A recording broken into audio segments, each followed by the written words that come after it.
Oi, pessoal, eu sou a Carla, eu sou prof de Ciências e Biologia e a aula de hoje é sobre placas tectônicas. Todos vocês já viram o mapa mundi, não é mesmo? Pois é, então vocês sabem que existem 6 continentes: a África, a Ásia, a Antártida, a Oceania, a Europa e a América. Se vocês repararem no mapa, a gente percebe que os contornos de alguns continentes, como é o caso da América e da África, eles parecem se encaixar com peças de um quebra-cabeça. Até porque já foram encontrados fósseis de um mesmo tipo de animal nesses dois continentes, que é o caso do Mesosaurus e do Sinognathus.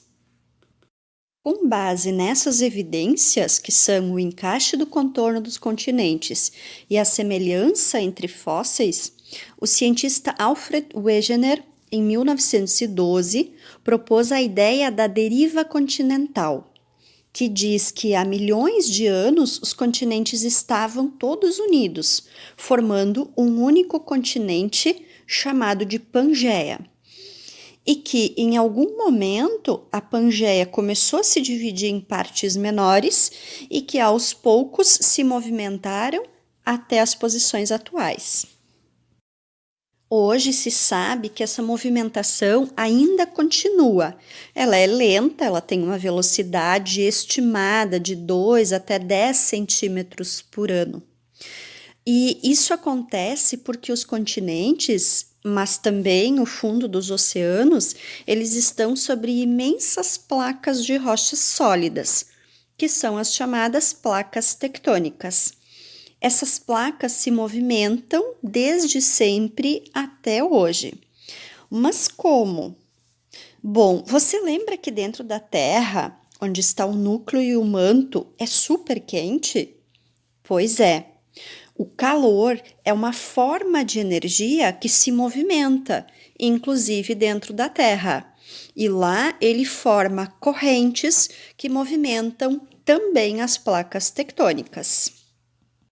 O movimento das placas pode provocar muitas alterações no ambiente, como a formação de montanhas, o aparecimento de terremotos, de maremotos e também da formação de um vulcão. Quando duas placas se chocam e suas margens são comprimidas e erguidas, originam cadeias de montanhas. Se acredita que as cordilheiras dos Andes, dos Alpes europeus e do Himalaia tenham surgido assim. Quando as placas em contato liberam energia por fazerem força para se deslocar, elas causam tremores a partir de ondas de choque ou ondas sísmicas, que geram os terremotos. Na maior parte das vezes, esses tremores são muito fracos e só é possível percebê-los com o auxílio de aparelhos. Alguns tremores são fortes o suficiente para causar grandes danos até a construções. O chão começa a tremer de forma violenta e depois para, deixando um rastro de destruição. Quando essas ondas de choque ocorrem nos oceanos, enormes massas de água podem se deslocar, provocando os maremotos ou tsunamis. Os tsunamis, que são então essas ondas gigantes, elas chegam a ter mais de 30 metros de altura e uma velocidade de mais de 800 km por hora. Infelizmente, não é possível prever com muita antecedência quando um terremoto ou quando um maremoto vai acontecer. O que se sabe é que os terremotos acontecem em países que ficam próximos às bordas das placas tectônicas.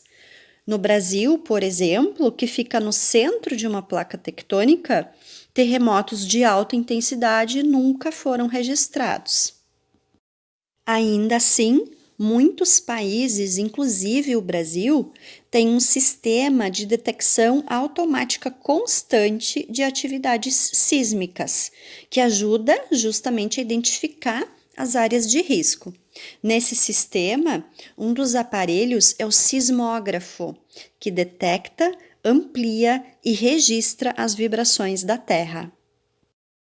A partir de 1900, surgiram as principais escalas de medição de intensidade de terremotos. A mais conhecida é a escala Richter, que varia de 0 a 9,5 pontos. Quanto maior a pontuação, quer dizer mais perto de 9,5, maior é o potencial de destruição daquele terremoto. E falando em destruição, vulcões em erupção também causam bastante estrago, seja pela lava expelida, pelas cinzas vulcânicas ou mesmo pelos gases tóxicos que eles liberam. Mas o que os vulcões têm a ver com as placas tectônicas? Tudo! Eles surgem nas bordas das placas tectônicas. Quando uma placa desliza sobre a outra, por exemplo, o atrito associado a uma alta pressão acabam derretendo a rocha. Assim, o magma que estava abaixo da placa é liberado para a superfície da Terra.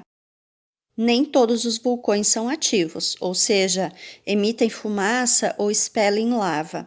Mas entre os ativos, mais da metade está na região do Oceano Pacífico, no chamado Círculo de Fogo.